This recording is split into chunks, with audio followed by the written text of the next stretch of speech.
Flight 022, approach 14324.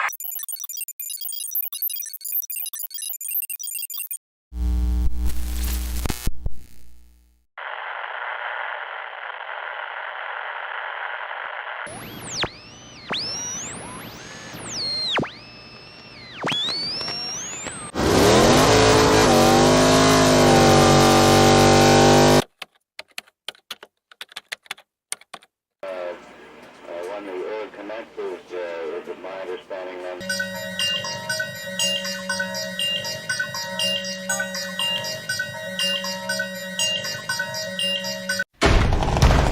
It's showtime, freaks!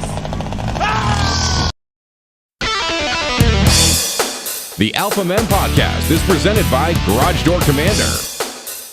Fueled by a hell of a lot of PBR and produced by TJ Michaels Creative. Narrated by Jamie Dennis. Graphics by Sven. Dedicated to Hendrik the Viking Poulsen. 2023, all rights reserved.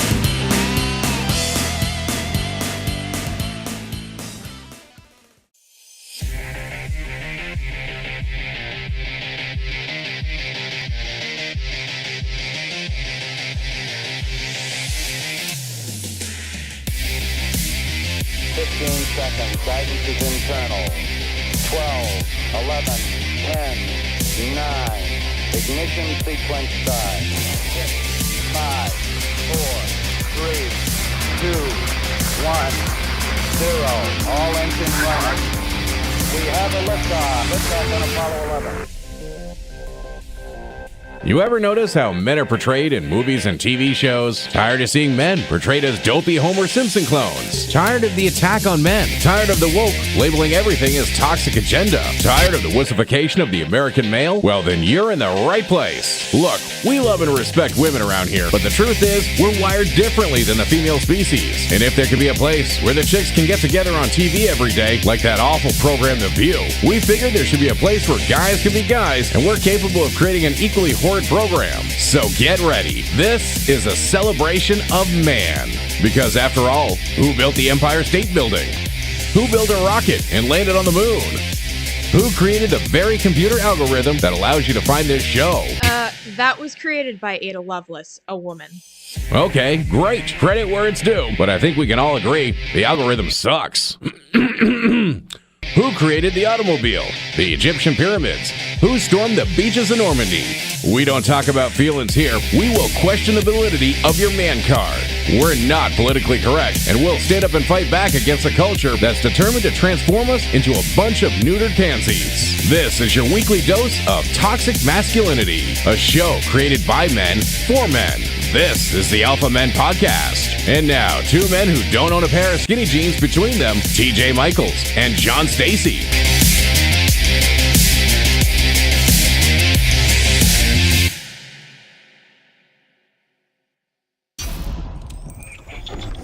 What is going on, you six twisted freaks? Welcome to the Alpha Men Podcast, Season 2, Episode 3 from the granite capital of the world. I am TJ Michaels, my partner from Trinity, North Carolina. It's Baby Huey, a.k.a. John Stacy. And what's up? Tonight, we have an incredible show for you. New England's King of Comedy, comedian Bob Marley is back to go into the hot seat tonight and tell us what it was like on the set of that cult movie, Boondock Saints, that he was in. Actually, he was in Boondock Saints and Boondock Saints 2. Yeah. We're going to find out all about that and how he turned COVID into a major payday. We're going to talk about that as well. Yeah, we have Man Court, Hillbilly Hacks tonight. Red Foreman Awards return tonight to put a foot in your ass. We want to thank our presenting sponsor, Ohana Sports Cards. Ohana Sports Cards on Facebook, Ohana. Ohana means family, and that's how they treat you over there for great card breaks and so much more. Check out Ohana Sports Cards on Facebook. And we would like you to hit that like button, smash the subscribe button tonight, and you know what? Share this podcast. It really does help the show as we get things going. And if you really want to help us, what do they do, John? What do they do? They got to subscribe. Subscribe, hit that like button. Those are two. I mean, subscribing is the most important. Yeah. Sharing is probably the second. And if you don't like it, don't like it. But help us. And if you really want to help, you go to alphamenpodcast.com and check out the Manly merch store. Inside there, great Alpha Men gear, everything from T-shirts and hoodies to koozies and coffee cups and well, you name it. There's all kinds of stuff in there, and everything we sell goes right back into the show. So grab a cold one, kick back, and join us in the man cave of podcasts. This is the Alpha Men Podcast.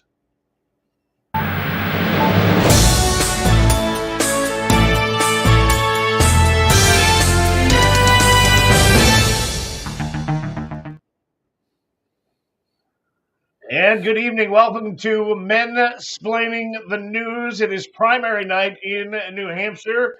Results coming in, and Ron DeSantis has dropped out of the race. He's endorsed Donald Trump, so now Trump has gone from calling him desanctimonious to calling him Ronderful the smart guy. All right, it's amazing how that happens. John Kerry stepping down this week from his role in the White House to help President Biden's campaign.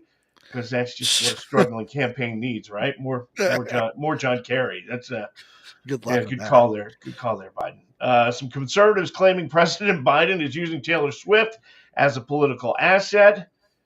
I am so tired of Taylor Swift. I am too. All right. By the way, President Biden's main form of youth outreach still to this day is pulling a nickel from behind their ear and smelling their hair. So I don't think that's really going on. Lockheed Martin unveiling a new supersonic jet this week. In response, Boeing unveiled a new product, a plane that doesn't fall apart in the air. It's not been there's another thing happened today with Boeing. A wheel and the nose of the plane fell off on takeoff today. Oh my God. Yeah. Nose. The nose cone. Not been a good week for Boeing. No. California, this is going to make your blood boil, offering health insurance to illegal immigrants now. While in Texas, they continue to offer them bus tickets to go anywhere else but Texas. I like the second part. First part, stupid. Whistleblower claiming the U.S. government is hiding a UFO. That was a big story this week. It turns out, however, that President Biden just misplaced it during a senior moment. So, or hope that thing takes him. New study suggesting that West Virginia was named the unhealthiest U.S. state. Fortunately, it's also the most illiterate U.S. state, so they'll never know. They'll never find out. To improve diversity, big story this week, the FAA says they will hire people with psychiatric issues. So, by the way, the next time a Boeing falls to pieces, the air traffic controllers can all join in, too. I mean, it works. Right? Nice. To Mark Zuckerberg, the Facebook fearless leader, says he is now into cattle ranching. So first there was surfing, then there was MMA fighting, and now there's this. And they're still going to fight or what? Is there anything that Mark Zuckerberg can't make cool? I mean, uncool? The second you attach that guy to it, it's uncool. That's just all there's to it. Yes. No, they're not going to fight. I don't know what happened with that. I don't know. It was a big hype. It was like one of our few episodes we talked about it, and then it disappeared. Scientists say dinosaur fossil fuels found in New Mexico this week are a new T-Rex species. In honor of where they have been found, it's going to be called T-Meth. T-Meth. Researchers have also developed a new type of fuel cell they say can provide endless power through electricity harvested from dirt. And that means that pretty soon Post Malone will be able to charge his phone just by holding it. Oh, I like Post Malone. CVS shutting down some of its pharmacies inside Target stores. Target customers are too busy beating the hell out of each other for pink Stanley Cup tumblers to notice. But great. Now you have to go to the old CVS that's outside of the Target and basically right across the street from it. That's so true. You know? Like Dollar Generals. Costco has began to scan member cards this week. They did not do it during the COVID, so they're back to scanning their member cards. So it is officially more difficult to cross the border to the country. Or it's actually more difficult to get into Costco than it is to cross the border in the country right now. flub that Except one. Except for Texas. The Adidas CEO, this big business news story, that guy right there, he looks like fun, doesn't he? He looks the Adidas CEO gave his phone number to all of his 40,000 employees, his home phone number. I don't know why this is a big deal, because John has been leaving his number to anyone who uses rest stop toilets for years. That explains that photo. I was wondering about that. There's a new Hidden Valley Ranch flavored lip balm out on the market. Just to be on the safe side, I wouldn't put it anywhere near Chris Christie. I'm just saying. The tube and all. Have you seen this week? Richard Simmons has disavowed a biopic of him starring Pauly Shore. They look so much alike. What's that? They look so much alike. Yeah, you put 30 years on Pauly Shore. That's Richard Simmons. Yeah. Wow. Yeah, by the way, also disavowing Pauly Shore, his mom, his landlord, his agent, and the doctor who delivered him. That's it's creepy looking. Usher has released a new trailer for his Super Bowl halftime show. Did you see it? I have not.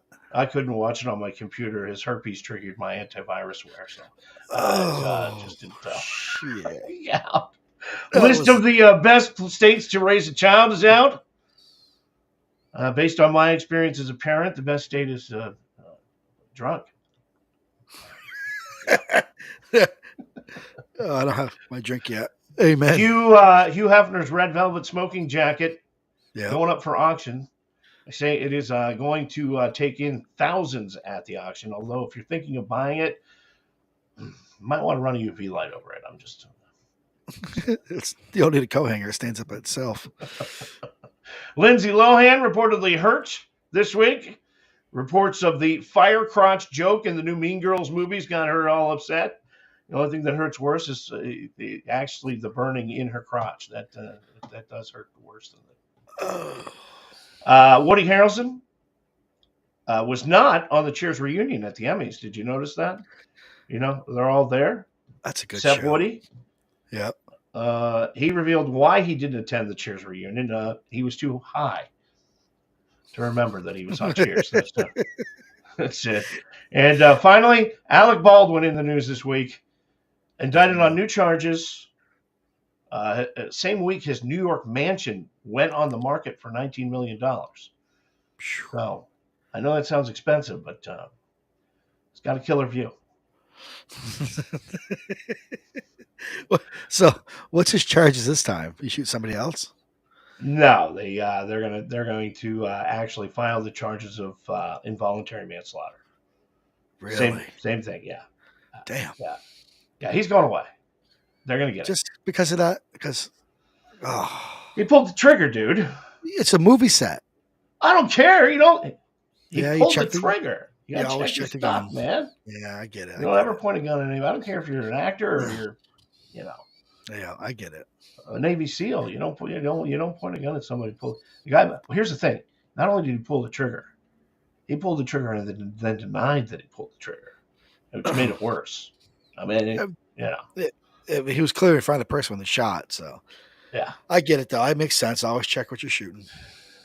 Absolutely. That is Mensplaining the News tonight on the Alpha Men Podcast.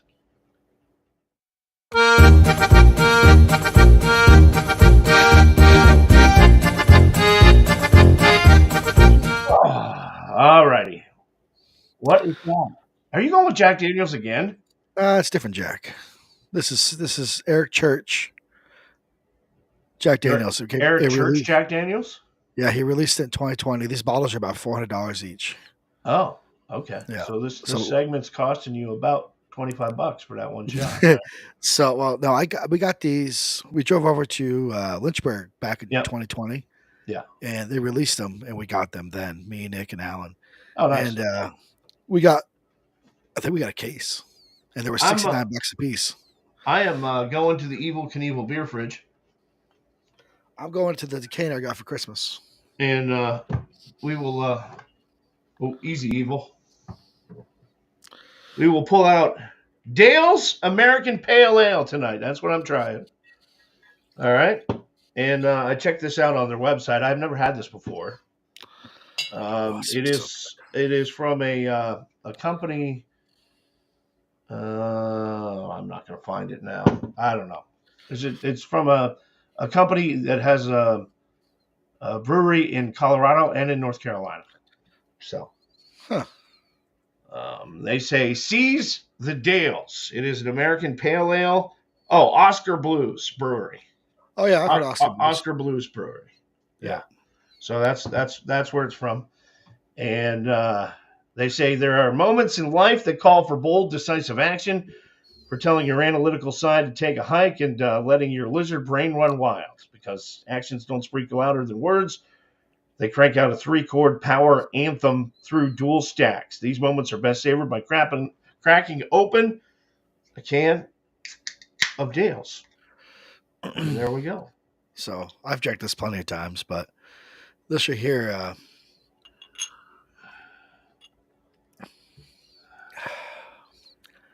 taste of vanilla. There's the caramel. Mm-hmm. And definitely has the oak finish to it. I can feel it as it goes down. This Eric Church stuff is smooth. I love it. It's single barrel. It's about $400 a bottle now because it's collectors. Yeah. But this is an American pale ale, an IPA. They say it's hopped up with the mother of all hops, and it is. That's pretty good. That's what the can looks like. It's not bad. Yeah, malty, kind of piney hops. A little bit of caramel in it. That's what that looks like. But the finish is kind of sweet and kind of tangy as well. A little bit dry, but not bad. 6.5% per volume alcohol. And there you have it. Dale's American Pale Ale.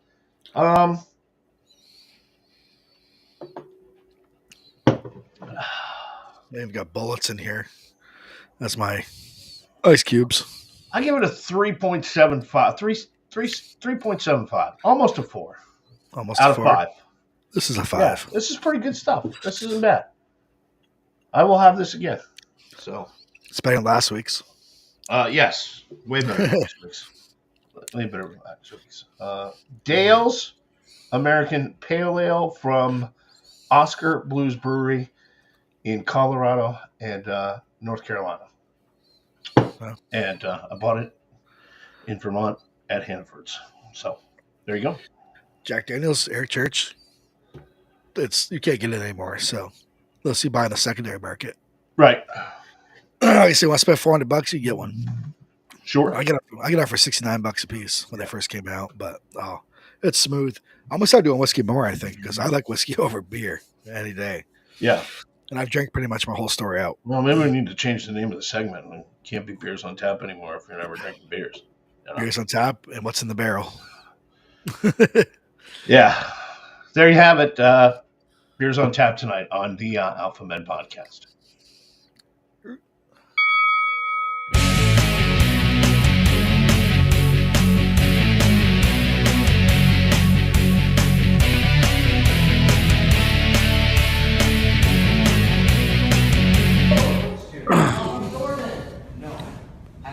Uh-oh.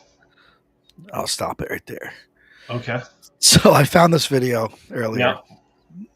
This, I think, Tuesday. Wow, Sunday. I was looking for a long, little, quick fight, UFC stuff. And this happened to be a quick scroll up through. This guy knocks. You remember that last one I had up 2 weeks ago? Yeah. It's about the same speed here. He just walks in and takes the guy right out. Oh, it's kind of like they're talking. There's a fight previous to this. I have no clue what the fight's about, but oh yeah, it happens quick. No, I just walk out the door. Walk out the door. No, I will. Oh! Oh! Watch. He's waving by. Yeah. No, I just walk Yeah, out the door. you're out of here, dude. I mean, I saw that. I was like, Oh! Dude. and bye-bye. Yeah. So, Dude, that's an intensive care hit right there. dude, he It'd knock you right through the F out. hospital. Yeah. Tuesday Night Tussle tonight on the Alpha Men Podcast.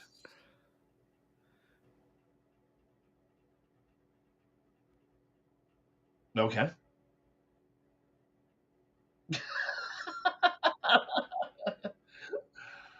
A couple of weeks ago, we had a chance to sit down with comedian Bob Marley, New England's king of comedy. And last week we aired part 1. By the way, you can see the full uncut video on our Discord channel. All you have to do is join our Discord, and there's some additional stuff in there. Tonight, we're going to bring you part 2 of that fascinating conversation as we go in the hot seat with comedian Bob Marley. It's time to charge up old Sparky. Let's get this week's guest to the hot seat.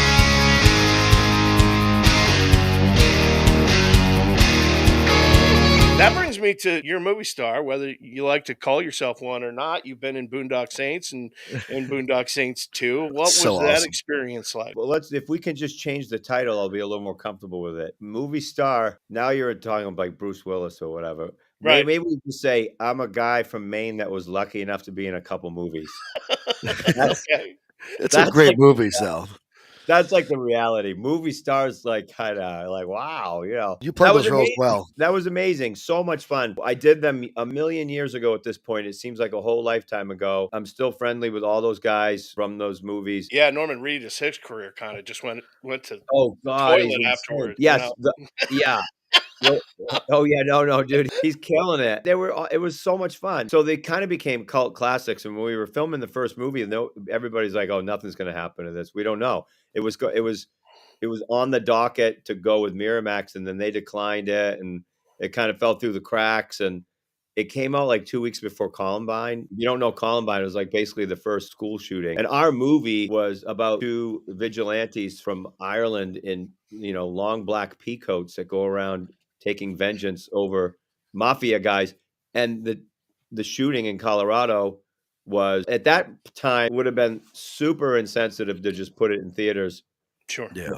And so it just fell through the cracks, but then people found it on video and it became a huge success and a big cult thing back in the day. And of course, now my son, my 17-year-old Griffin, he'll watch it and be like, "Dad, that movie's so cringy. What is that? What are you doing?" And I'm like, "Oh, no, it's epic." I'm like, "Listen to me, you little asshole." Right. I go, "You have braces on your teeth and you have a roof over your head and you're going to college." And part of that is because of that movie. Yeah, right. No, that movie was great. I love that movie. Yeah. And the director was amazing, and everything about it was great. I have great memories of that stuff. But honestly, at this point now, it's almost 25 years. Yeah. I literally feel like Clark Gable on his deathbed talking about Gone with the Wind. Yeah. Then he did the second one in 2009? Yeah, second one didn't do as well, and they waited a long time. It took a long time to get it going. Again, super, super fun. Not as much fun as the first one. First one, we had so much fun because we didn't have any idea what was happening. My theory is the second one didn't do as well as because they killed Detective Greenlee off. I mean, I agree. They killed me. That's why. That's why it didn't do so well. My mother, by the way, I didn't tell her that they were going to kill me in the movie. And we went to the premiere in Boston. There's like literally 1,000 people down in Boston at the Lowe's movie theater, which is right by the Commons in the middle of the park. Giant theater. And they shoot me in the back and I die. All you hear is from the audience, you hear my mother go, "Oh, shit." And then I rarely get people that know me from Boondock Saints much anymore. It has to be people that are at least 40 plus, Right. And so once in a while I'll get that. I'll get people talk to me about that and they'll be like, "Oh, are you going to be in part 3?" I'm like, "They killed me, dude. They killed me off." Well, you can come back like Anakin Skywalker or something. I don't know. Yeah. But I mean, great experience. But like, I'm not an actor, and I don't know. I never thought I was really that good at it. I was so happy to be in the movies. I had a blast doing it, and I felt like I worked really, really hard and put in my best effort. but I'm not really an actor, and I'm honestly not that great at it. So I was kind of like, I don't really. People ask me that. When are you going to do another movie? And when are you going to be on HBO? All the people that ask me that stuff is usually like my aunt that works at Kohl's and smokes 4 packs of Marlboros a day. Bobby, I saw you on TV. When are you going to do? When are you going? I'm like, when are you going to? Why are we having? When are Well, you because going to do there's a lot of baggage that comes with that. on Teresa? There's a lot of baggage that comes with that, right? The Netflix special, the Comedy Central special. Yeah. They tie up your finances in that. Do they not? I mean, they take a big chunk of that. Comedy Central, I did a special for them. I did a half hour, and then they offered me an hour. But literally, the money was the same as it was for the half hour, and I didn't even care about the money. But then they told me you can't produce anything for like a year before or a Right. year or two after. And at that time, I was putting out my own CDs and DVDs every single year. Right. And I had 600 or 700 stores I was selling them in. And Right. I would put out an album or something. And we'd order like 50,000 and we'd have to go back and order more. Wow. So it's like, my favorite's Up to Camp. Yeah. Oh, thanks. That's my favorite all Old time. school. But I'm kind of like, old school. But I'm kind of like, why am I going to surrender all that for 2 years for this? And I don't even know. Right. I don't know. How many albums are we up to now? Well, we stopped. We haven't done one for a long time because everything now is just online, Right. So I think I had 25 or something. Okay. And then I stopped. I'm noticing the YouTube videos. Yes. Holy cow. You're like one of the Kardashians. You know, 86,000 views, 112,000 views. Yeah, Facebook and all that stuff. It was amazing for me. And then, the pandemic hit and it boosted my numbers on Facebook. So, I mean, now, there's people with obviously a lot more people, but I think I have like 580,000 people on Facebook or something. Wow. So, wow. I think I picked up over 100,000 people during the pandemic. Wow. That's great. I went on there every day and I just kept entertaining people and just kept working on it and putting out good vibes and just trying to be funny. And I just got more and more and more people. And at the time I had 2 specials that I had shot and I wanted to get on Netflix. Mm-hmm. So I sent one to Netflix and it was all pre-produced. The thing looked really great. We shot it in 4K. It was awesome. And they were like, no, we're not buying anything right now. We just bought 100 guys. And besides Chappelle and Chris Rock, a lot of the people we bought were hit or miss, And so I was like, okay. And then I sent them another one at some point and they said, no, we don't want it. And I was like, okay. So, it's the middle of the pandemic. It's 2020 in November, and we're going into New Year's Eve on 2020 to 2021. Mm-hmm. So I shot it. I had an hour of pandemic stuff. Nothing, no politics, no nothing. Just crazy, stupid stuff. Like I went to the gas station. And they have like a keg of hand sanitizer on the counter, Right. And it says for public use. I'm like, how about a sign that says comes out a little fast? I hit the pump and it just blew a load across the room. Landed on the Sprite cooler. I've got 3 gallons of hand sanitizer in my palms, and I'm like, okay. Yeah. Anyway, the pandemic had to be an incredible source for humor. I mean, you look back on the things that we did in the pandemic, and yeah. Well, so I had this hour, and it was all stuff like that. No vaccination crap. Right. No politics. No nothing. It was well crafted. I'd been working on it since March of I had 8 or 9 months, and I did 550 shows that year. Right. 50 people at a time, outdoors, parking lots, whatever it was. I'm like, I'm just going to do more shows. So it got the set pretty tight. It wasn't perfect, but it was pretty tight.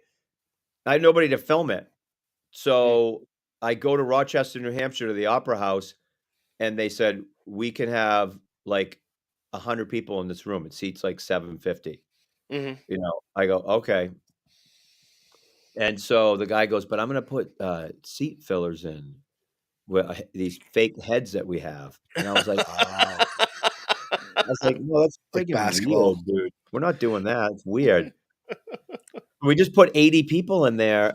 And then my son Cooper, who's a communications major and really, really good with a camera, he films a lot of stuff. He's done all kinds of, he used to film for UNH football, and he's really good. I Mhm. said, can you film this? And he goes, yeah. So he filmed it and did a great job. And then I had this thought, because Netflix at that point was completely exhausted of material. Mhm. They had nothing in the pipeline, and I'm like, well, maybe I should send it to Netflix and they'll put it up. It's so relevant right now. Right. And I said, I'm not going to do that because they've already said no to me twice, and I don't really care if I'm Right. on there. It doesn't matter. It's not going to change my Yeah. life. So I streamed it on New Year's Eve myself, and we sold just about over 30,000 tickets. Wow. That's Yep. impressive. And you know, some houses had 4 or 5 people in each house. Wow. So That's crazy. yes, I watched it. so maybe between 100 and 200,000 people might have seen it, and obviously way more people might see it on Netflix. But I got $30 a pop. Right. Right. So Wow. that was Bobby We need to Gene figure out Simmons his. Marley. that was the single biggest payday I've ever had in stand-up comedy Oh, I in bet. one night. And it was, and everybody said they loved it. They're like, we had some technical difficulties, obviously, because it crashed the system, Yeah. Yep. but it got back I up and remember that. running. And I was on Facebook, and I was trying to be really nice to everybody, and everybody was super cool about it, and everybody understood. But my point is, like I did all the things I was supposed to do. I really, really tried to get on Netflix. I like the idea of being on there, and then they just kept saying no. So I'm like, I'll just do it myself. And honestly, if I'd sold it to Netflix at that point, they might have said, "Oh, we'll give you 25 grand Right. for it." Right. And I was like, I would have said, "Yeah, okay, great, let's get it on." But I had been declined a couple times, so I was like, "I'm not going to do it." I just did it myself, and it worked out. I was like, "This is Sounds great." like us. Yeah. This Bob business. Marley has unlocked the Rosetta Stone of making money in comedy. No. Well, Share this your is so- secrets. I'm so happy for the younger generation right now because It's so much easier. It it's is. so much easier. It's between you and the audience. Yeah. There's no, I call them peripheral parasites. There's no asshole in a suit standing in your way going, I don't think you're the guy, Right. Right. or maybe you're ready, or it's just between you and the audience. And guess what? If That's the the way audience, it's supposed to be. yeah, and if the audience likes you, you know, I mean, I'm sure you've seen guys scheduled to go places on tour, and you're like, I don't even know who that guy is. Yeah. I've Who's been the new doing. guy? The new guy that my daughter loves so much. I had never even heard of him. He's everywhere now. What's his name? Riff, What? that Matt Riff guy. Yeah, Rife. Matt Rife. Rife, yeah. Yeah, Oh, yeah. yeah. Everybody knows him at this point. But I've been doing this a long time, and sometimes I'll click on, like I was playing the Wilbur in Boston Mhm. over Christmas, and I was looking at my ticket sales, and so then I saw other guy. I'm like, I don't even know who that guy is, but he's selling out like 5 shows, and I'm like, that's the power of, he has his own people, he's built up his own audience, and you don't need it. It's really what it should be, Mhm. which is great. You know, like if you have a voice and you have like, you know, some work ethic, and you really, really put your best foot forward, you can build a great audience. Well, Great listen, to see you. we appreciate it. It is great to see you. And for tickets and information, bmarley.com, New England's King of Comedy, comedian Bob Marley. Thanks for coming on and being in the hot seat with us on the Alpha Men podcast. Great to see you guys. Right on, right Thank you, on, sir. Eddie! That brings me to your movie. Old Bob Marley. I'm telling you what, he's a good guy. He He is a good guy. So, 20 years ago, 22 years ago, his manager came into my office, right? He's like, Yeah. yeah, it's like, I got this comedian coming to to Barry, and I was new at the radio station, just taking over as the program director. He's like, tell you what, we'd love to give you some tickets. We're going to buy some advertising. We want to know if you co-pro the show and give us a little extra advertising. And I'm like, yeah, what the heck? I get nothing going on. Let's try it. And so he came in and did the morning show with me, and I never laughed so hard in my life. I mean, I've interviewed George Carlin. I mean, I've interviewed some big time comedy guys, and I never laughed so hard in my life. And I said to him at that point, I was like, dude, you have all these albums, because at that point he had already had like 10 or 12 albums, and you have all this material, you're constantly writing. So what if you, wherever you are in the country, every week, called me once a week? I'll run some tape on you. We'll do 5 minutes, and we'll call it. The night before, I had watched the movie with Terry Garr and Robin Williams in it called The World According to Garp. Yeah. And I got this guy, he's in my studio, meeting him for the first time, and I just pulled it out of my ass. I'm like, we'll call it The World According to Bob, right? And so that's where it came from? So we started doing it. And I don't know, in 2019, he was on like 37 stations across the country, and they were all using The World According to Bob. And I was like, hey, where's my check? You know what I mean? He's funny. I mean, he's quick. He is the most down-to-earth, genuine human being in show business, and I love him for it. I appreciate him coming on the show with us. Yeah, he's been a good friend for a long time, and example, like every once in a while he plays Foxwoods Casino, right? Yeah. And I was going through a hard time, in the business, because radio stations are dying, right? And you get to a point where we can't afford to pay you anymore, right? It's a really difficult thing.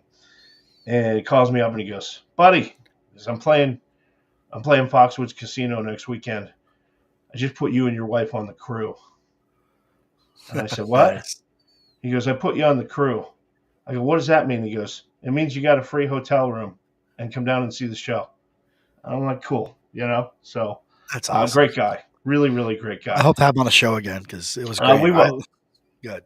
We will. Comedian Bob Marley, an exclusive here on the Alpha Men Podcast. This portion of the Alpha Men Podcast is proudly presented by Ohana Sports Cards on Facebook. Ohana means family, and that's how they treat their customers, like family. Check out Ohana Sports Cards on Facebook and become part of the Ohana family. Awesome card breaks from football, baseball, basketball, and so much more. Ohana Sports Cards on Facebook. That's OHANA Sports Cards. Ohana Sports Cards.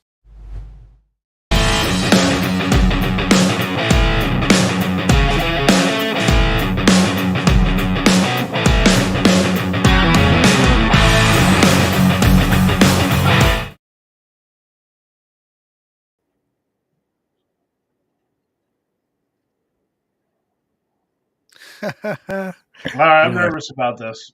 You know what I forgot to do? Finish the screen. So, all right, I am. I'm nervous about this. All right, this is John's brainchild tonight. It's called Would You Rather, and it's Would You Rather NFL edition. So, all right, fire away. Go ahead. All right, so pretty much I ask you a question. You can only choose one or the other. But I'm going to ask you a question, and there's a second part of the question, of each question. Okay. And then we'll do something after. So the first question is, would you rather have Tom Brady or Zach Mattenberger as your QB? But Brady... Zach who? Mattenberger. Tom Brady. Hold on. There's more to it. Oh, okay. But with Brady, you only get 3 downs, and with Zach, you get 5 downs. Still Brady. Okay. And still Brady at 41 years old. Would you rather have 42 or whatever he is now? He still probably could kick most quarterbacks' asses. Yeah. Would you rather have Barry Sanders or Emmitt Smith as your running back? But Barry Sanders. Barry would fumble randomly multiple times a game, or have Emmitt, and your defense won't ever recover a fumble. This story makes you think. I actually wrote these Wow. questions. It was a pain in the butt. I give you props for writing on the material for the show. Barry Sanders. I'm Barry. going with Barry Sanders. So I'm okay with him fumbling because he's going to get some of those. Okay. Because you get your ball. But I don't. Man, that's hard. That's a hard one. I'm sticking with it. That's my story. I'm sticking to it. I'm still going with Barry Sanders. Would you rather have Randy Moss, who can't run fast, or Jerry Rice, who can't jump high? That's pretty simple. Jerry Rice. Yeah, that's what I was going to go with. Would you Because rather even though Jerry Rice couldn't jump high, he still found a way to come down with it. Yeah. And after I wrote that, I realized, I was like, Randy Moss is kind of short. So, would you rather have Coach Vince Lombardi, who always punts on 4th down, no matter where they are on the field, or Coach Belichick, who can't read a defense and has no supporting coaching staff?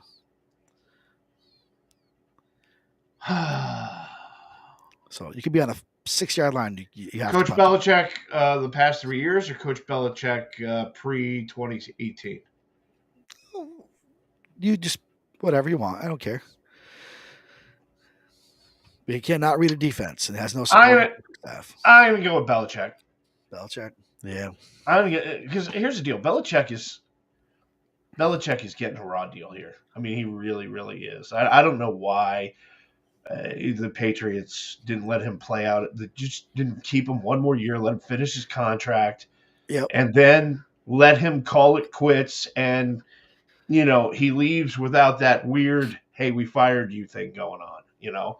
That's just the way that it is. But nonetheless, all right. You got another one? Yep, I got 3 more. Okay. And then I have another part to this that's pretty quick. Would you rather have an offense line that never lets a linebacker in, or an offense line that never lets a defensive in? Think Micah, Bosa.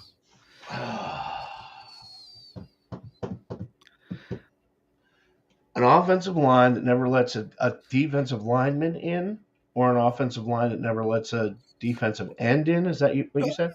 Never let a linebacker in or a defensive end. So if you pick the linebacker, a defensive end's getting in. So Bosa's getting in. Vice versa, it'd be Micah. I would rather not have the linebacker in because the defensive end's got to come off the edge, and he's got further to travel. Yep. Exactly. Yeah. That's what I was going with on that one. All right.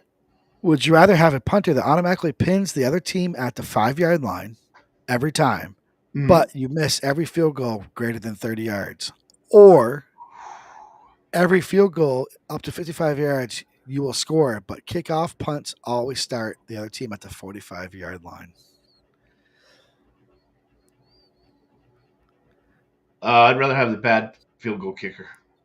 45-yard line is a hell of a place to start. Yeah, I if I can make it, if I can get to 30 yards, he makes it. Yeah. And anything over that he misses, I'm okay with that. But I'm not okay with every kickoff, every punt, everything starting at the 45-yard line. They got 5 yards to go to get to midfield. That's a big jump. All right. So this one was kind of weird how I wrote this. I don't know if it's going to make sense, but would you rather lose a Super Bowl to a bad call and keep all your star players, or would you win the Super Bowl but lose all your star players the following season?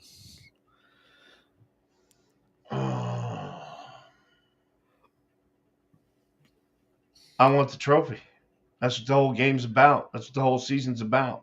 Yeah, we want to continue a legacy. No, well, look, I mean, you have a legacy in Dallas of losing. You know what I mean? Like 27 years in a row. So, I mean, the Green Bay Packers have won more playoff games at AT&T Stadium than the Cowboys have. So, I want to win the game. I don't want to look ahead to next year and start making decisions on what happens this year, on next year, and who we're going to lose and everything else. I want the silver, baby. Gotcha. That's what I want. So this is the last part. It's quick. Yeah. I call it the quick QB draw. I'm gonna name a QB. Two of them right off the bat. You're gonna pick one immediately. I'm gonna name another one. You keep picking, and you can't pick the same one again. Okay. All right. So Warren Moon or Jim Kelly? Jim Kelly. Jim Kelly or Kurt Warner? Kurt Warner. Kurt Warner or Tony Romo? I can't pick the same quarterback again. Oh yeah, you can continue on with your yes. You can continue on with your. Oh, sorry. Kurt Warner. God, messed me up. Kurt Warner or Terry Bradshaw? Kurt Warner. Damn. I would have picked Terry Bradshaw's old. He couldn't throw football today. No, this is in their prime. In their prime. Kurt Warner or Brett Starr? Bart Starr. Kurt Warner. Wow. Kurt Warner, I like Kurt Warner because Kurt Warner was bagging groceries when nobody believed in him, and then he came back and won the Super Bowl, man.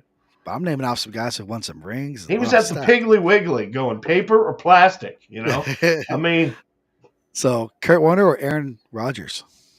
Oh, Aaron Rodgers. Aaron Rodgers or John Elway? It gets trickier. Wow, that's tough. John Elway. I'm going with John Elway.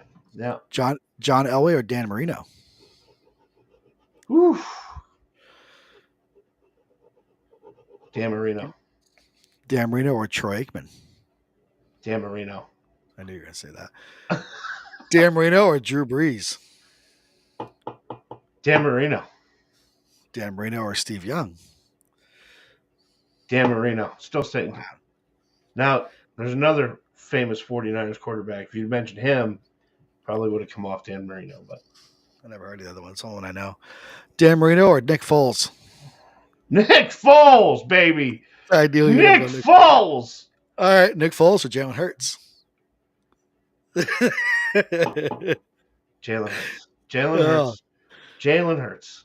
Jalen Hurts or Lamar Jackson? Jalen Hurts. He's my guy, dude. All right. He's my guy. I ain't coming off of Jalen Hurts, and I'll tell you why I'm not coming off of Jalen Hurts.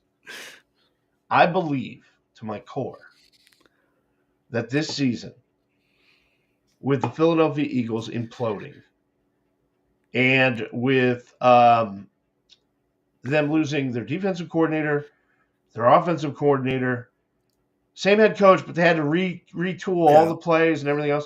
I think somebody in the Eagles organization had that Randall Cunningham, Rodney Peete, Donovan McNabb conversation with Jalen.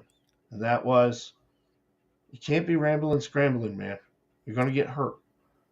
If you want to continue to play in this league, we got to make you a pocket passer. We got to make you stand in the pocket and throw the ball. And that's not who Jalen Hurts is. And I think the offensive scheme, which was, now that the season's over for both of us, I can admit, wouldn't have admitted it, 4 weeks ago. Yeah. The offensive scheme that the Eagles ran this year was horrifically just you knew every play. You knew what play was coming next. Oh yeah. It was predictable. Okay. It was awful. And I think Jalen's performance this season is there's a direct correlation to him being really uncomfortable with the offense, him being really uncomfortable with the offensive coordinator, him being really uncomfortable with what they asked him to do this season. And I think hopefully we're gonna get Frank Reich back, and we're gonna turn that ship around next year. So that's got a few more names to go through. Okay. So Jalen Hurts or Brett Favre? Jalen Hurts. Jalen Hurts or Devin McNabb? Just 2 minutes ago, you're like, "Oh, I'll keep Jalen Hurts no matter what." Jalen Hurts. If you just said Randall Cunningham, I'd come off. Huh? If you just said Randall Cunningham, I'd come off Jalen Hurts. But you didn't say that. So we're on. Who'd you pick? Jalen Hurts. Jalen Hurts. Jalen Hurts or Roger Staubach? Jalen Hurts. Jalen Hurts or Brock Purdy? Purdy's pretty damn good lately. Jalen Hurts. Wow. Bleeding Jalen green, Hurts, baby. I am bleeding green. Jalen Hurts or Peyton Manning? That's not fair. We're going down the rabbit hole now. That's not fair. That's not fair. Staying on Jalen Hurts. Jalen Hurts or Patrick Mahomes?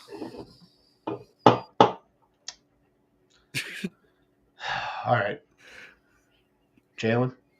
You stick with Jalen? Love it. Oh, No. We're Patrick Mahomes. All right. So Patrick Mahomes or Joe Montana? Joe Montana. No question. Joe Montana or Randall Cunningham? That's not fair. That's not fair. Joe Montana. Joe Montana or Tom Brady? Tom Brady. I always end on Tom Brady. That's it. That's it. Yeah. That's it. Well, I mean, look, the guy is the GOAT. He is. And the thing is, the guy is the GOAT. And it doesn't matter if you look. I hate the Dallas Cowboys to my core with every fiber of my being. And if you feel that way about the New England Patriots, which a lot of fans do, you still can't deny that Tom Brady was the greatest. You can't. I mean, you can hate him. I ate crow. when he brought them to the Buccaneers in the Super Bowl. I ate crow. Yeah, you can hate him, and you can hate everything about him, but you can't deny that he was the greatest. Yeah, absolutely was. So that was it for my Would You Rather. All righty. Would it was doable for you rather tonight on the Alpha Men podcast? We present the case. You deliver the verdict. This is Man Court. All rise. The sometimes Honorable T.J. Michaels presiding.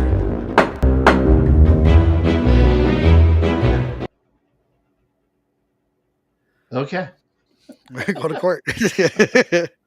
Man Court tonight. Screw the intro. We don't need it. Man Court is a place where testosterone meets testimony. Dilemmas are dissected with the precision of a chainsaw-wielding surgeon. And I am the sometimes honorable T.J. Michaels. In this arena, men come to seek justice and occasionally throw verbal haymakers. Our plaintiff is about to face the scrutiny of not only our courtroom tonight, but also the discerning eyes and ears of our esteemed freak jury. If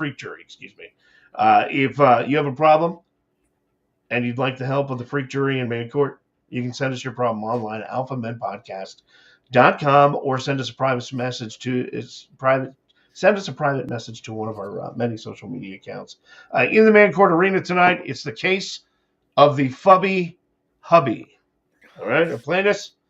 We just spent a whole lot of time with comedian Bob Marley in Maine. We're going to stay in Maine tonight. Our plaintiff is Wes from Bar Harbor, Maine. It is docket number 240123. He writes, guys, my name is Wes. I have a little marital situation going on. I want to weigh in on. I have never written anything like this or asked for help, but the state of Maine and my marriage is so freaking cold right now. It's incredible. Doing anything makes you feel warmer, so this is why I write. My wife is constantly fubbing me, and I'm sick of it. Now, do you know what fubbing is? Is it CK? No. Phubbing. Not have heard of it. My wife is addicted to her phone. The thing that's is my wife. Glued to her hand 24/7. It commands all of her attention. Yep. I hesitated writing in about this because I don't want to sound like a whiny husband, but this has become a real problem. We barely have conversations anymore because she can hardly be bothered to listen to me. I'll ask her a question. She'll take 20 seconds to answer because she's fixated on her phone. A lot of the time, she's not even texting people. She's just doing Sudoku or crossword puzzles. I brought this up multiple times. She just sighs like it's an imposition to hear my concerns about it. I think I should add up all the time that she's on her phone in an average week and then just vanish for the same amount of time the following week. Do you think that's a more concrete way to illustrate the problem than just talking about it? Thanks, Wes, in Bar Harbor, Maine. So, yeah. No, it's not. Because I resonate to that. I understand that 100%. Emily will probably shoot me after, but I travel after. Doesn't make no difference. So I disappear for a lot longer. Yeah. So get off your phone. I'm talking to you. Sorry. What did you say? You dink. No, it is a big problem. It is. It is a big problem. So, for jury, we have presented the case. Help us deliver the verdict.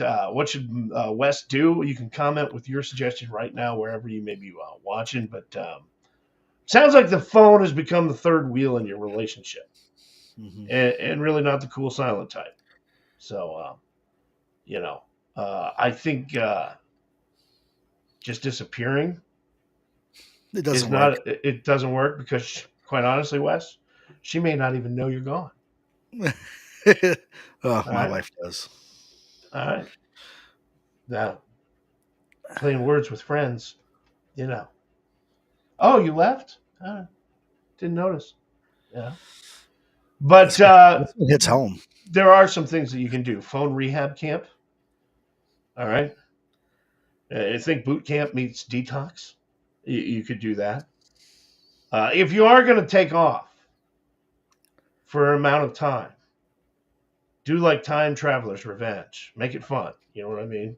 Dress up in a costume from a different era or something. Yeah. Make yourself the time traveling husband. There is a thing called Tech Anonymous. That is a thing now. Believe it or not. Like Alcohol Anonymous. Yeah. There's Tech Anonymous. What is it?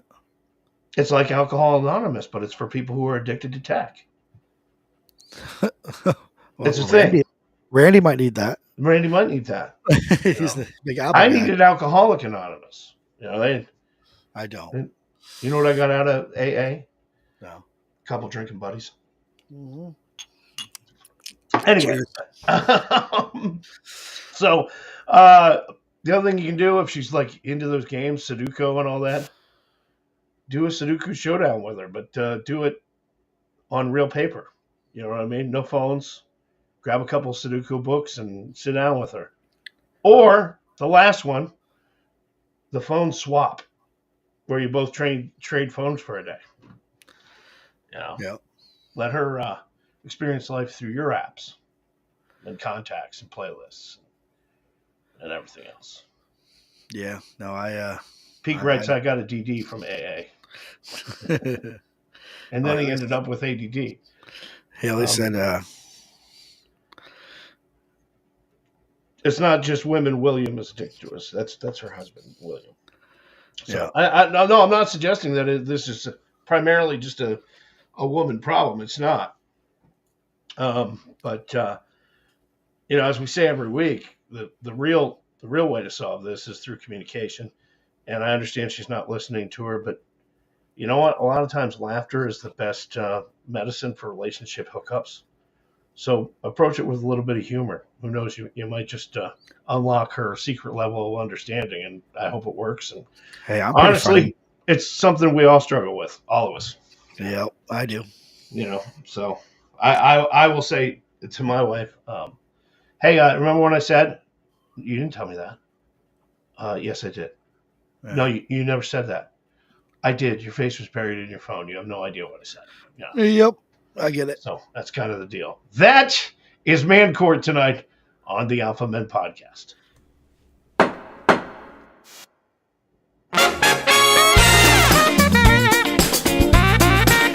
Who needs a foot in the ass? The Alpha Men Podcast presents My foot into this thing called your ass. the Red Foreman Awards. You dumbass. Ladies and gentlemen, welcome to the most prestigious awards ceremony of the year, the Golden Foreman Awards, named after the iconic fearsome father from that 70s show, the man who made putting his foot in someone's ass an art form. And of course, I'm talking about Red Foreman. Tonight, we're here to honor the best of the worst with the coveted Golden Foreman. The Golden Foreman becomes the symbol of not excellence, but the sheer audacity of failure. Our winners have excelled in categories like epic fails, questionable life choices, and the ever-popular, well, that escalated quickly. Those are the things we honor tonight. Our very first Golden Foreman goes to 28-year-old Corey Clements. You see, we're just talking about phones. Someone lost their phone in a Walmart bathroom in Charlotte County, Florida last week. Our winner, Corey, right there, you see him. He got the bright idea to use that phone that was lost in the bathroom that wasn't his to call in a bomb threat. Oh. So he told the 911 dispatcher there was a bomb in the store, and when the dispatcher called the number back, well, Corey told them tick-tock, tick-tock, and hung up. Dumbass. Probably saw that in a movie somewhere or something. Wow. That wasn't just a catchphrase. It was also his excuse. Corey left the store just as the police were arriving. The cops contacted the phone's owner, then looked at security footage and pieced together what happened. They also tracked down Corey, who surprisingly lived right in the area. He was arrested, and he told authorities that he'd seen people on TikTok making false bomb threats and decided to make one himself. He was charged with making a false report and planting a bomb, which is, of course, a felony. And it is not all bad, though, Corey. You do get a golden foreman this week. You are a dumbass. Tonight's golden foreman for reckless endangerment goes to 36-year-old Samuel Pyrot from Nebraska, who got popped last week after going on an ongoing rampage in the parking lot of a Home Depot in a Bobcat skid steer, slamming into a cop car, crashing into other cars. Roll the tape. Go ahead. The evidence.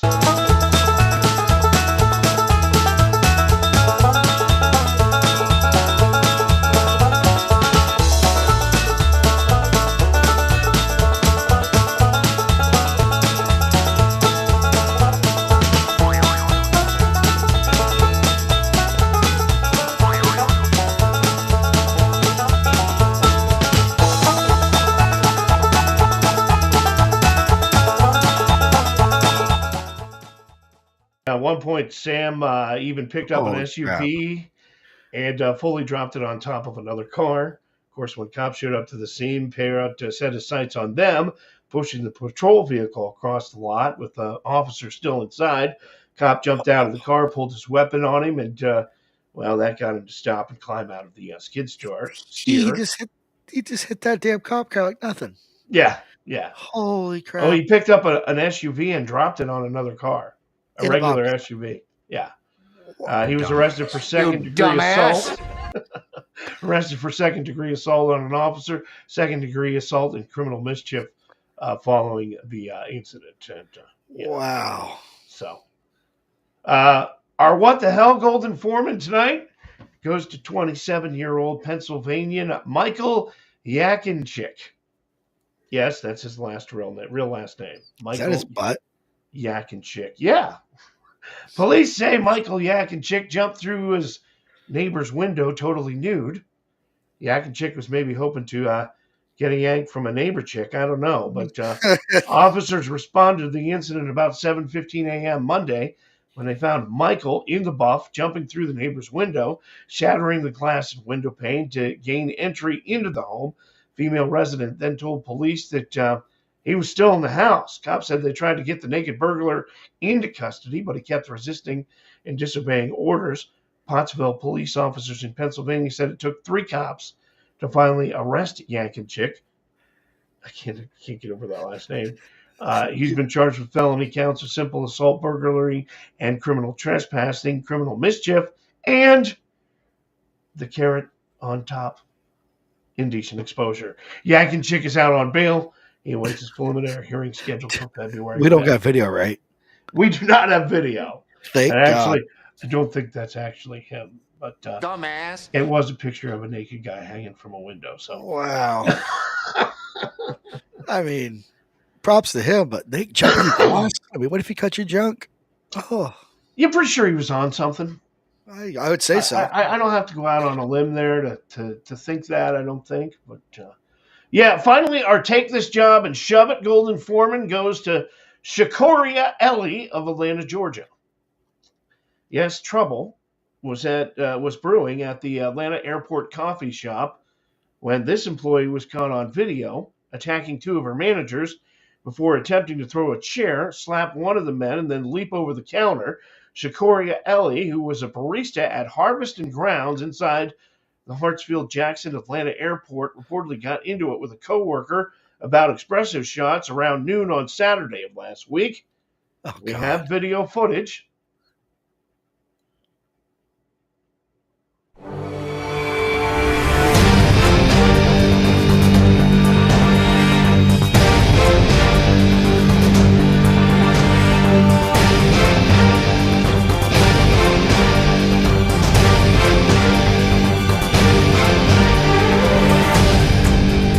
It's like a Rocky movie. Wow.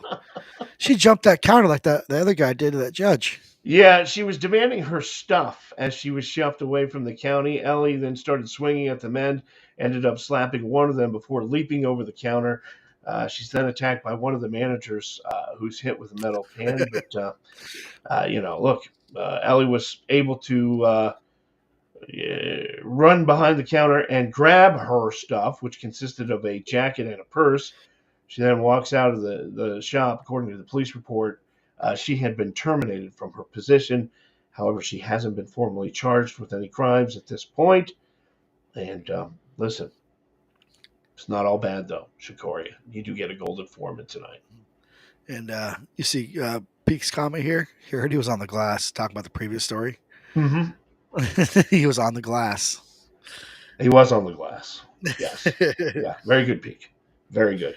Congratulations to all. You're all losers and winners at the same time. Dumbasses. And that's the Red Foreman Awards tonight on the Alpha Men Podcast.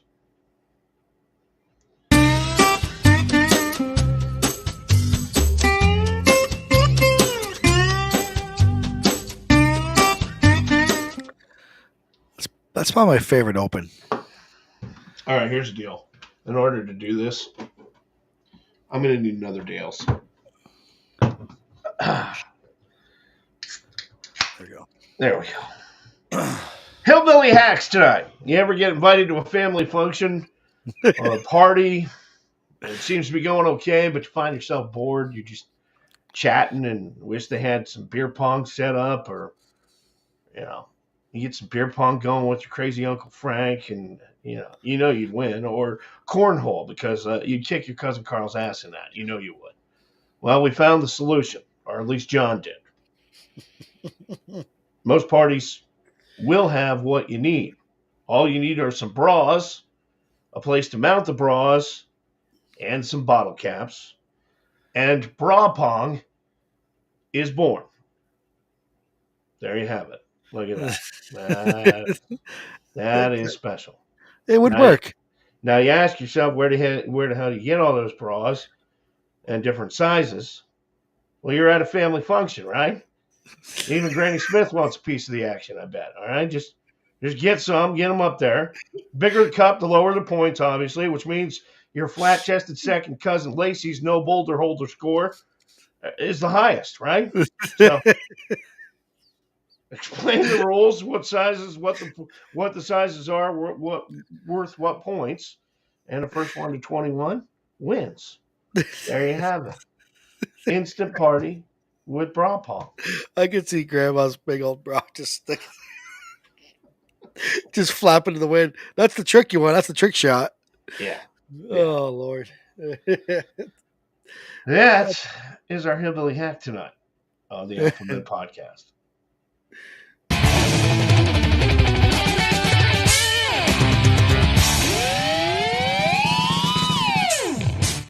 All right. Fact or crap tonight? No, Randy, just me. We have a bunch of questions. John, I want to know, is this a fact or is it crap? You will be the decider. You can play along and just comment wherever you're watching tonight, because not only is it fun to play, it helps the algorithm. Just saying. Fact or crap? Agave. Right there you see agave. Must be handpicked and cropped. Agave must be handpicked or cropped. Is that fact? Or is that crap? Is agave, is that like tequila? This is what they make tequila out of, yes. God, I feel that's a Mexican thing. I'm gonna go. It's got to be handpicked. Fact? Yeah, fact. You are correct. The worker who harvests agave for tequila is called a jimador. Oh, okay. All right. Fact or crap? Pop-Tarts were declared illegal in Missouri after someone burned their mouth on a topping. I mean, Fact or crap? they get freaking hot, They do get hot. but like, how can they I ban am a a Pop-Tart? Pop-Tart connoisseur. I know you're finding that hard to believe. I'm gonna go crap. That is crap. Though the Okay. company was once sued when the tasty breakfast treats burst into flames in their when one of their treats burst into flames in a toaster and burned a house down. That is not illegal in Missouri. All right. Fact or crap? Despite their friendly moniker, kissing bugs, there you see it, that's a kissing bug, are little bloodsuckers. Fact or crap? I don't know this one. I don't think they're. I don't know. I'm gonna go. They are kissing bugs or not? They're not kissing bugs. They are called kissing bugs, but they're not bloodsuckers. But fact or crap? Despite their friendly moniker, kissing bugs are actually little bloodsuckers. Fact or crap? Crap. I don't think they suck blood. That is fact. Just like love, they bite. Southwestern natives usually feed just after sunset. They're attracted to light in our houses, the odors that we exhale, skin odors, and to the warmth of our bodies. Kissing bugs who enter a house will feed on household pets as well as humans. They're little bloodsuckers. All right. Fact or crap? Men can read smaller print than women. Women can hear better. If they have a phone in their hand, no. Fact or crap? Generally speaking, men can read smaller print than women. Women can hear better. I'm going to go with... I can't see nothing small. I'm going to go with crap. It is fact. On average, a woman's hearing is slightly more sensitive than a man's hearing, and on average, a man's vision is slightly better than a woman's. That explains why I walk out of the kitchen and go, bitch. She hears and me. That's generality, obviously, but in any case. Fact or crap? The English language alphabet currently has and has always had 26 letters.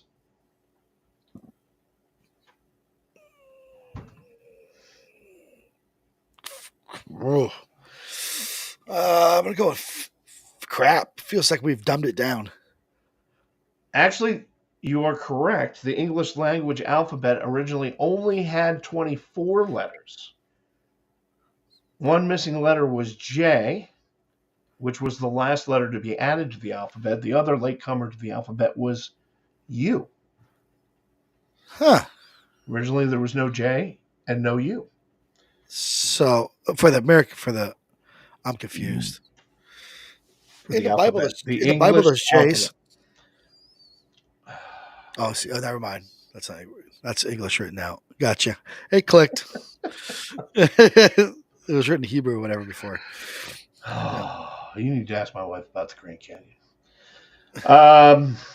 What? Inside joke. Forget it. Fact or crap?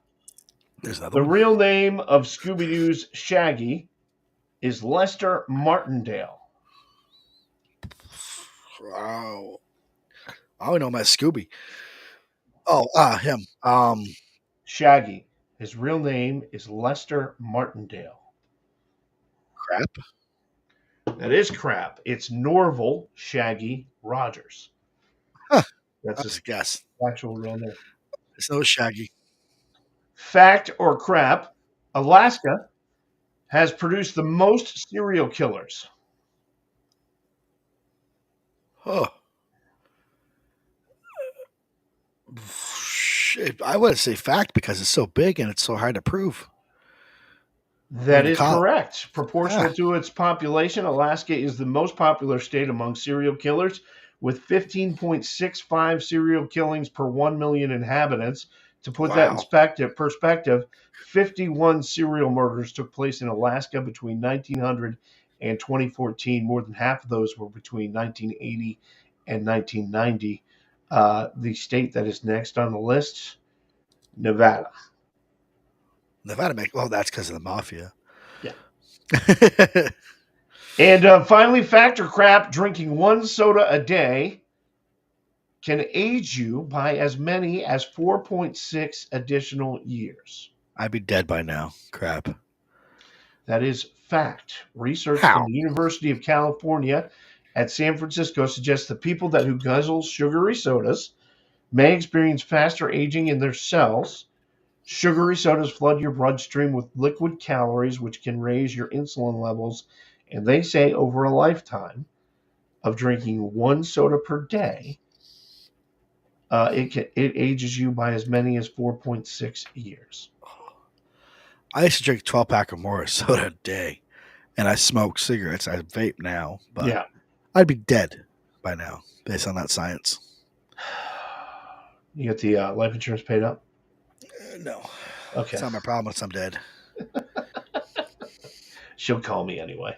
That is fact or crap on the Alpha Men podcast. This portion of the Alpha Men podcast is proudly presented by Ohana Sports Cards on Facebook. Ohana means family, and that's how they treat their customers, like family. Check out Ohana Sports Cards on Facebook and become part of the Ohana family. Awesome card breaks from football, baseball, basketball, and so much more. Ohana Sports Cards on Facebook. That's OHANA Sports Cards. Ohana Sports Cards.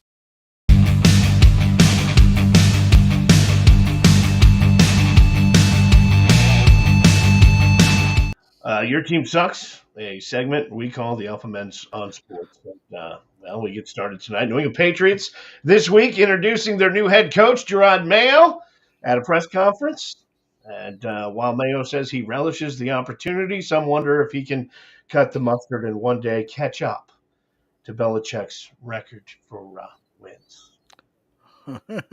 Catch up. Jones deciding not to fire head coach Mike McCarthy despite getting blown out by the Packers. So just like his plastic surgeon, if you fail miserably, Jerry will stick with you. Can no longer afford to publish its magazine, which won't make a difference at your dentist's office because the subscription apparently ended in 2004. But who could have seen this coming? Dudes in bikinis, Martha Stewart at 9,000 years old on the swimsuit edition. Go woke, go broke. Yeah.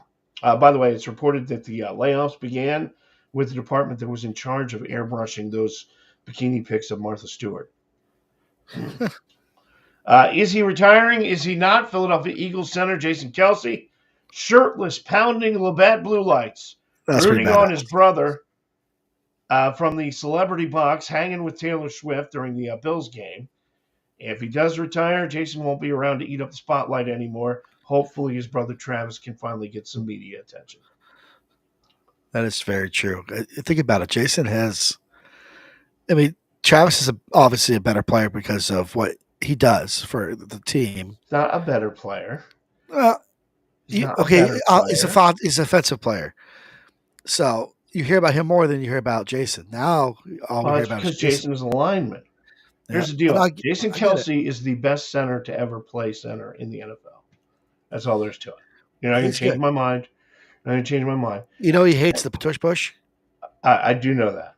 I saw the interview. He's like, every time we call it tush push, I'm just like, oh, F my life. By the way, one of Travis Kelce's teammates pointed out that many people are mispronouncing his last name. He added, the proper pronunciation is Mr. Swift. Huh? Travis Kelce's teammate pointed out many people are mispronouncing his last name. Yep. He added the proper pronunciation is Mr. Swift. I get it now. Ha ha. Yeah. That's kind of the Eagles reportedly have fired demoted defensive coordinator Sean Desai and Matt Patricia. They've also fired today offensive coordinator Brian Robinson. Oops. Insiders say the Birds have interviewed Commanders' former head coach Ron Rivera for the defensive position, and odds are that Super Bowl winning OC Frank Reich could return to Philadelphia. Wow. To take the offensive side of the ball back. So that's impressive. Yeah. Moments after the Tampa Bay Buccaneers season ended with a 31-23 playoff divisional loss at the Detroit Lions. Coach Todd Bowles said quarterback Baker Mayfield, he's earned the right to come back in 2024. Mayfield, who was on a one-year deal with Tampa, has indicated he'd like to return. They're going to have to pay him now. They're talking 20 to 40 million. Yeah. As would receiver Mike Evans, who was unhappy at the start of the season over not getting a new contract before week 1. So, they're going to have to pay the dude. Pay the man. Yeah. You needed a quarterback who didn't cost you anything because of the salary cap that would perform like a legend. And Baker Mayfield did.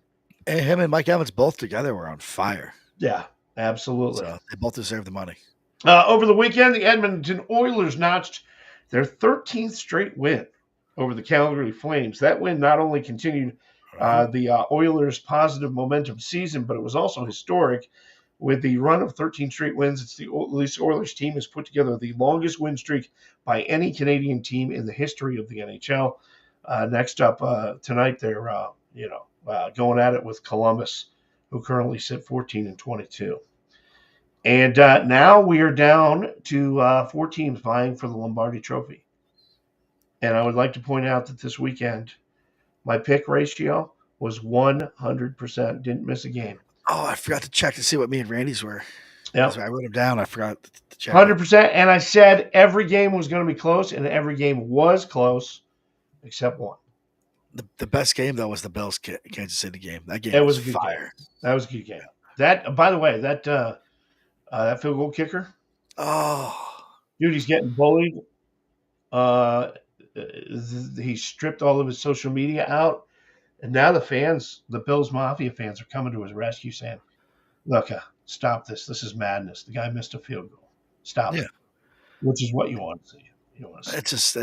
It's I'd hate to be a freaking kicker. That kick was so weird, dude, because that kick was it was on. And just grabbed it. Just because we were working on the show together, you and I, when I was watching it here, and I'm like, dude, that kick just went straight and then cut right. Yeah. And if that kick would have went in, it would have tied the game. Does that mean the Bills would have won? Yeah, who knows? But yeah, we'll never know now. So what's that? Laces out. Laces out. Yeah. Yep. Ray Finkel.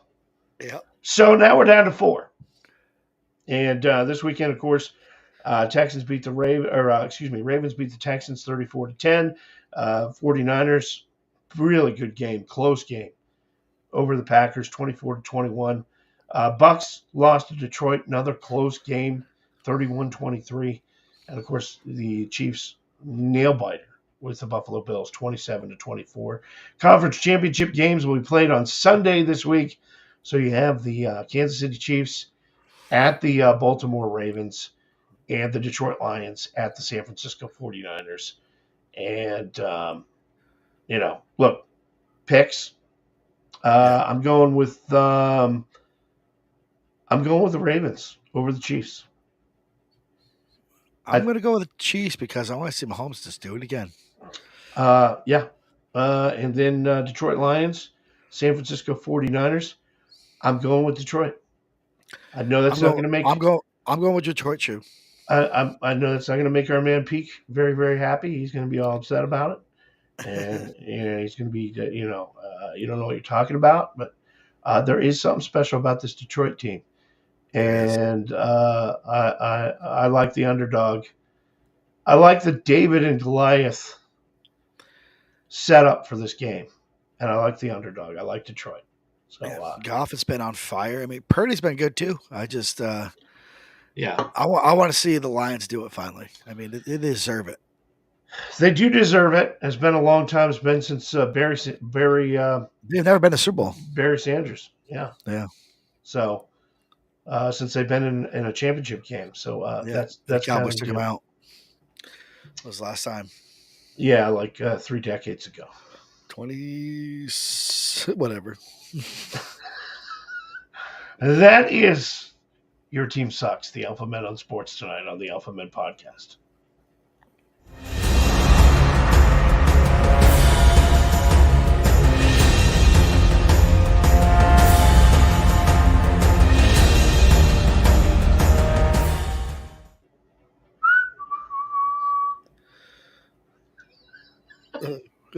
Okay. Hidden heroes tonight. Our hidden hero this week is Tony Herkis. Now, he's not so much a hidden hero. Yeah. If you know Tony Herkis, at one time he was in the spotlight. I mean, at one time he was on the ice in the NHL. At one time he was a hero to a lot of kids. He played professional hockey.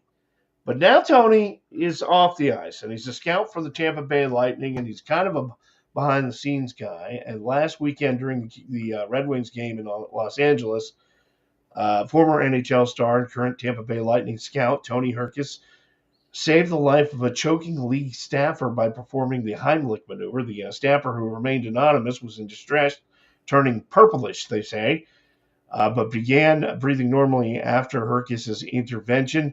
Of course, he's known for his distinguished 25-year hockey career. He played for nearly a dozen teams before turning to coaching in 2010. And the witnesses there at the scene are saying Herkis saved the person's life. Soon after he performed the Heimlich maneuver and expelled the obstruction, the employee began to breathe again normally. And so for that, he is our hidden hero this week on the Alpha Men podcast. Very impressive.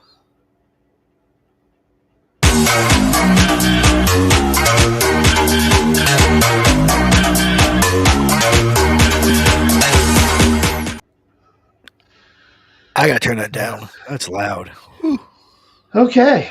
Parting thoughts tonight. Before we go, deal with those New Year's resolutions as we roll through the third week of January. If you're struggling to keep that resolution, I want you to think outside the box tonight. And that's what they have done at a bar in the UK. The pub officially renamed itself The Gym. Clever. Just to help keep New Year's resolutions alive. So, people can honestly say, yes, I've gone to the gym every day this week. Yeah, I'll go to the gym. But it wasn't just brilliant marketing, and it wasn't just a sign on the front door. The owners of the bar in the UK, called Malster's Arms, changed the name, and they bought special glasses that look like dumbbells. And if you show up in workout gear, your first drink is free. So it all works out, right? I'm gonna bring this picture bigger. Hold on. There you go. No kidding. There you go. They do say, however, a lot of wives are starting to wonder why you work out 4 hours a day and come home drunk. But it's the endorphins. Yeah. And it is dry January, so you know why I'm not doing dry January. Because we have a show. We have an obligation to our viewers. Because I don't want to. So that brings us to the end right there. That is going to do it for the Alpha Men podcast this week. We will talk to you again next Tuesday night at 8. Have a good night, all. Take care.